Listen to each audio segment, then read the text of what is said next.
ہم نے ذکر کیا تھا کہ نبی صلی اللہ علیہ وسلم نے تقریباً 15 قبائلوں کو دعوت دی۔ ان 15 قبائلوں میں سے بعض قبائل ایسے تھے کہ ان قبائلوں نے بالکل اسلام کو ایکسیپٹ نہیں کیا، اور ان میں سے بعض قبائل ایسی تھے کہ ان میں سے چند لوگوں نے اسلام کو ایکسیپٹ کیا۔ اس میں ایک تھا سعید ابن سامت، یہ مدینے کا رہنے والا تھا، اور اس کو مدینے والے جو تھے وہ الکامل کہتے تھے۔ کامل کہنے کی وجہ یہ تھی کہ وہ ایک امیر قسم کا آدمی بھی تھا، ایک حاکم، ایک لیڈر بھی تھا، ایک شاعر بھی تھا، اور ایک بیسٹ مقرر بھی تھا۔ تو وہ رسول اللہ صلی اللہ علیہ وسلم کے پاس آ کر رسول اللہ صلی اللہ علیہ وسلم سے اس نے کہا کہ میں آپ کے ساتھ کچھ باتیں شیئر کرنا چاہتا ہوں۔ تو رسول اللہ صلی اللہ علیہ وسلم نے فرمایا کہ قل، آپ کہو۔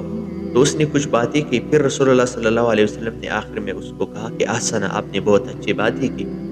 تو رسول اللہ صلی اللہ علیہ وسلم نے اس کے بعد اپنی بات شروع کی اور توحید کا دعوت اس کو دیا، تو اس نے اسلام کو ایکسیپٹ کیا۔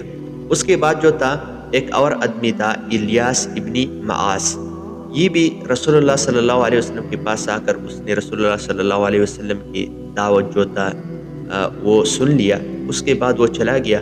جب اس کو موت آیا تو اس نے موت کے وقت جو تھا اسلام کو ایکسیپٹ کیا۔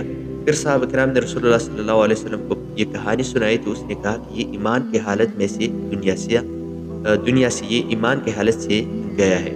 اس کے بعد جو تھا زیاد ابن ثعلبہ جو تھا، یہ اس کو بعض مشرکین نے اس کو کہا تھا، اور مشرکین یہ کہتے تھے کہ رسول اللہ صلی اللہ علیہ وسلم پاگل ہے، مجنون ہے۔ تو اس نے رسول اللہ صلی اللہ علیہ وسلم پر ترس آ کر رسول اللہ صلی اللہ علیہ وسلم کے پاس آیا۔